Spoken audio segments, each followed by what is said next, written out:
Module 5. Pagpapakain, pag-aalaga, pag-aayos. Kumusta mga estudyante? Binabati ko kayo sa pagtatapos ng 4 na module at umaasa akong isinasagawa ninyo sa bahay ang inyong natutunan. Lalo na, subukan ninyong paliguan ang isang nakatatanda sa bahay. Maaaring ito ay ang inyong nanay o tatay din. Kasama ng pagpapaligo, mahalaga rin ang pagpapakain sa pasyente na hindi kayang kumain mag-isa. Panoorin ng mabuti kung paano ninyo pinapakain ang pasyente na semi-conscious. Maaaring hindi sila makipagtulungan ng maayos, pero mahalaga ang pagpapakain sa pasyente. At sang-ayon kayo sa akin. Kasama nito, matutunan ninyo kung paano alagaan at ayusin ang pasyente. Siguraduhing malaman na kalahati ng pagpapabuti ng kalusugan ay ang pagpaparamdam sa pasyente at mga nakatatanda na sariwa at masaya muli. Inuulit ko, hindi ito mahirap na aspeto, pero pakiusap na pansinin din ang maliliit na detalye. Nais ko sa inyo ang pinakamahusay na pagkatuto. May isang mahalagang proseso na tinatawag na pag-aayos. Ito ay tiyak na magpapalakas ng kumpiyansa. Kailangan nating sundin ang iba't ibang proseso para sa ngipin, buhok at kuko. Ipapaliwanag ko ba sa inyo tungkol dito? Oo, sige, magpatuloy ka. Okay, sir. Kaya una ay ang dental care. Kung ang pasyente ay gising, kailangan nating ipaliwanag sa kanila ang proseso.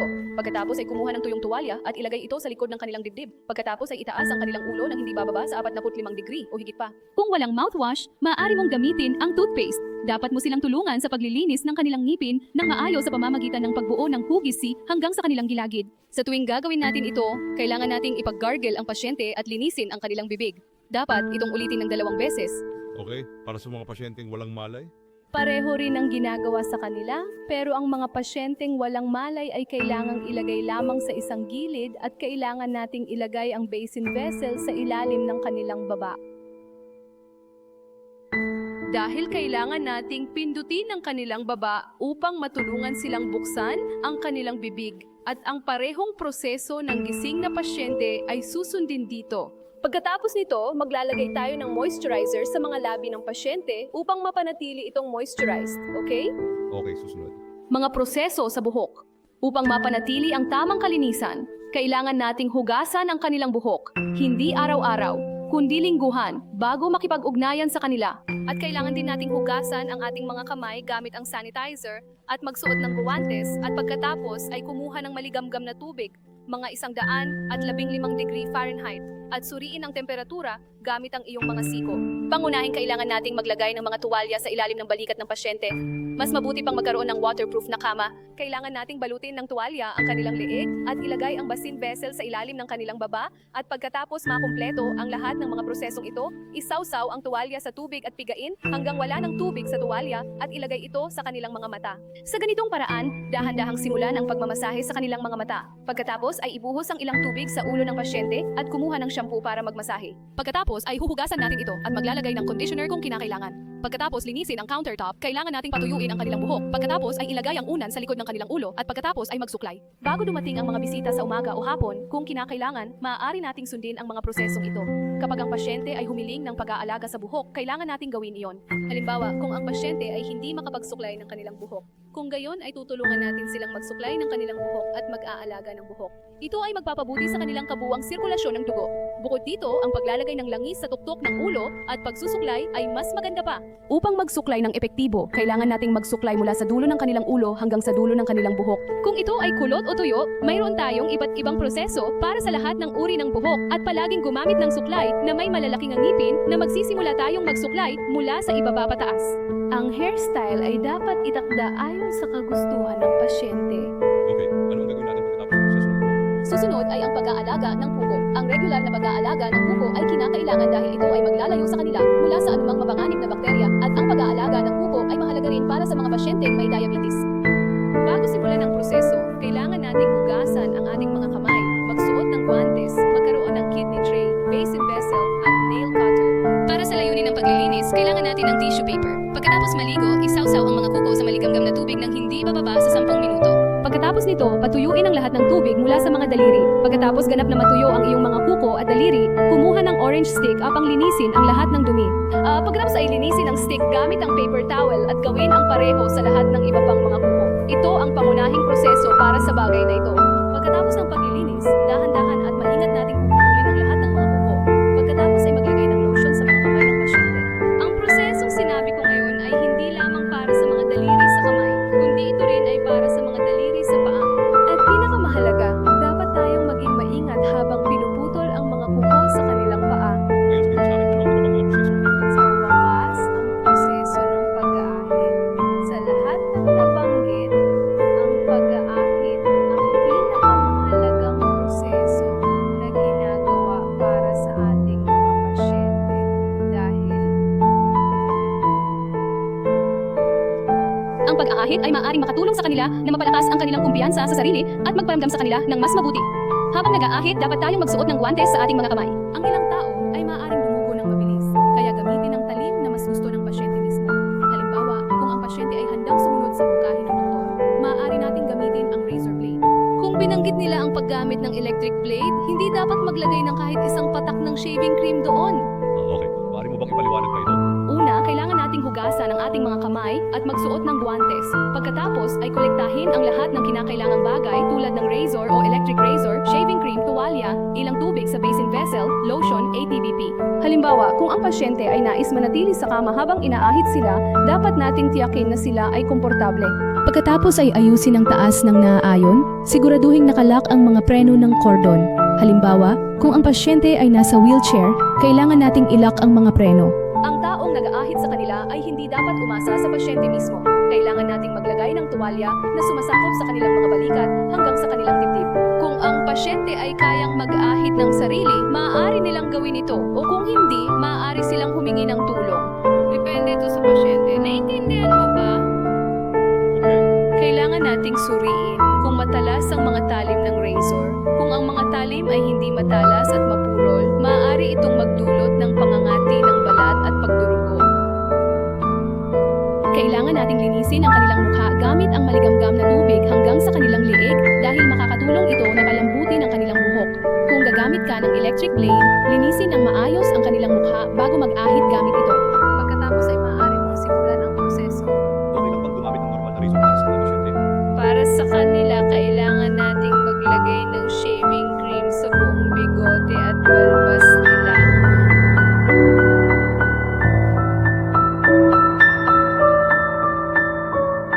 Kailangan nating mag-ahit ng isang bahagi lamang sa bawat oras. Kapag nag-aahit ng balbas, kailangan nating mag-ahit pababa at kapag nag-aahit sa ilalim ng leeg, kailangan nating mag-ahit pataas. Ito ang proseso. Pagkatapos mag-ahit, kailangan nating kumuha ng tuyong tuwalya at linisin ang kanilang mukha at tulungan silang makita ang kanilang sarili sa pamamagitan ng pagbibigay ng salamin. Kung sakaling sila ay dumugo, kailangan nating hawakan ang dumudugong sugat ng mahigpit hanggang sa huminto ang pagdurugo. Pagkatapos ng lahat ng ito, kailangan nating maglagay ng lotion sa lugar ng pag-aahit upang maiwasan ang pangangati ng balat at ayusin ang kama ayon sa kanilang kaginhawaan. Ang paliwanag mo sa proseso ay napakakapakipakinabang para sa akin. Natutuwa akong malaman iyon. Isa pang mahalagang bagay ay ang pagbibihis o paghubad ng pasyente at pagkatapos ay ang pag-aalaga sa sugat, elastic support at ang mga tungkulin ng tagapag-alaga. Ito ang mga napakahalagang bagay na dapat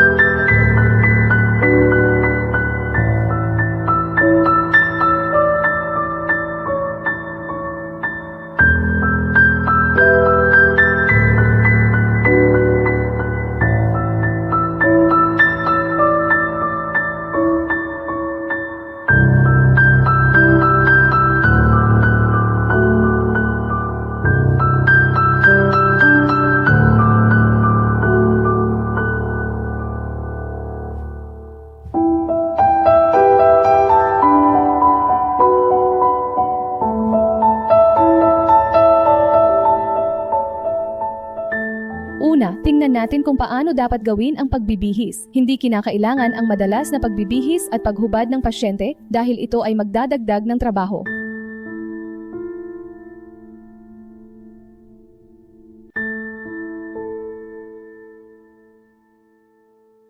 Sa tuwing magpapalit sila, dapat nating tiyakin na ang pasyente ay nabibigyan ng privacy. Pangunahin Unahin, dapat silang maging komportable. Kailangan natin gawing kumpiyansa sila upang makapagbihis sila ng mag-isa. Dapat tayong manatiling kalmado at maging mahinahon habang tinutulungan silang magpalit. Kailangan nating madalas na labhan ang kanilang mga damit. Sa tuwing magpapalit, huwag pilitin silang magbihis. Dapat tayong maging kalmado at mahinahon habang pinapalitan ang kanilang damit.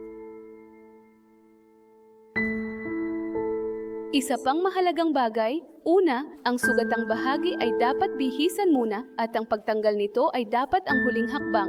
Ang bahagi ng manggas ay dapat isuot sa pamamagitan ng pagbibigay sa kanila ng sapat na taas at espasyo upang madali nilang maisuot ito. Maaaring gamitin ang mga pantulong sa pagbibihis sa ganitong mga sitwasyon. Halimbawa, mga stick. Maaari itong gamitin habang nagsusuot ng sapatos.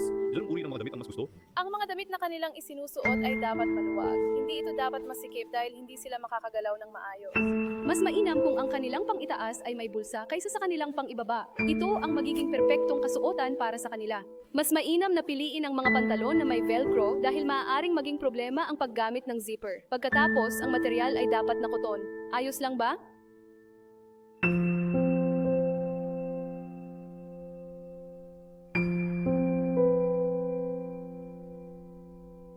Pagkatapos gumaling, kaya na bang gawin ni tatay ito ng mag-isa? Oo, maaari silang tawaging semi-dependent na mga pasyente. Maaari nilang piliin ang kanilang kasuotan upang makaramdam sila ng kumpiyansa sa kanilang sarili. Una, maaari silang magsuot ng t-shirt o kamiseta at pagkatapos ay magsuot ng pantalon o trouser. Kung nais nilang magbihis ng mag-isa, dapat itong gawing madali na walang butones tulad ng velcro na kamiseta at pantalon. Dapat mo silang hikayatin hanggat maaari. Tama, madam. Sa ngayon, susuportahan ko siya. Hayaan nating lumipas ang oras. Sigurado akong gagaling siya habang lumilipas ang panahon. Depende sa mga pasyente. May iba't ibang pamamaraan. Maaaring ipaliwanag ko ito sa iyo ngayon. Ilipat ang pasyente sa gitnang kama at paupuin sila hanggang sa antas ng kanilang balakang. Sa tuwing lilipat mula sa isang lugar patungo sa iba, mas mabuti ring palitan natin ang kanilang damit. Upang mapanatili ang kalinisan, sa tuwing magpapalit ng isang bahagi, kailangan nating takpan ang ibang bahagi. Ito ay dahil maaaring maramdaman nila na kailangan nila ng privacy. Iyon ang dahilan. Pagkatapos ng lahat ng ito, huwag kalimutang hugasan ang iyong mga kamay. Okay, ano naman ang tungkol sa elastic stocking na nabanggit mo kanina? Ito ay stocking lamang para sa proteksyon. Maaaring ipaliwanag ko rin ang mga pamamaraan na iyon. Hugasan ng mabuti ang iyong mga kamay. I-assemble ang mga bahagi ng stockings tulad ng lotion. Suportang stockings, may sapatos sa iyong tabi. Kung sila ay tatayo, tiyakin na itaas nila ang kanilang mga binti hanggang 15 minuto bago. Sa tuwing itataas natin ang apektadong binti, tiyak na mapapabuti ang sirkulasyon ng dugo. Bago isuot ang stocking, kailangan nating suriin kung may sugat o pagbabago sa kulay ng balat. Napakahalaga niyan. Itaas ang kama hanggang sa antas ng kanilang balakang at ihiga sila ng tuwid sa kanilang likod. Kunin ang stocking at ipasok ng buo ang iyong kamay at ilagay ito sa kanilang mga binti at dahan-dahang isuot ito. Dapat itong ilagay ng tama sa pagbubukas ng sapatos, dahan-dahang itaas at ilagay ito. Ang talampakan ng paa ay dapat ilagay ng perpekto. Napakahalaga niyan sa paglalagay. Kung walang pagbubukas sa pagitan ng daliri, dahan-dahang hilahin ito upang hindi sila makaramdam ng anumang pressure dito. At pagkatapos makumpleto ito ng perpekto. Kung hindi akma ang sukat, dapat ibigay ang kasalukuyang sukat para sa pasyente. Pagkatapos alisin ang pamamaga o pagbabago ng kulay o sugat ay dapat alaga. Hindi mo ako naniniwala. Pagkatapos nito, ibabalik ko ang aking ama sa mas mabuting kalagayan. Ang mga kapitbahay dito ay hindi siya pinansin. Mabuting nalalaman namin kayo sa mga serbisyo sa kalusugan sa bahay. Salamat sa Diyos at salamat sa iyo. Hindi lang ito tungkulin natin, ito ay serbisyo natin. Salamat, siya ay magiging maayos.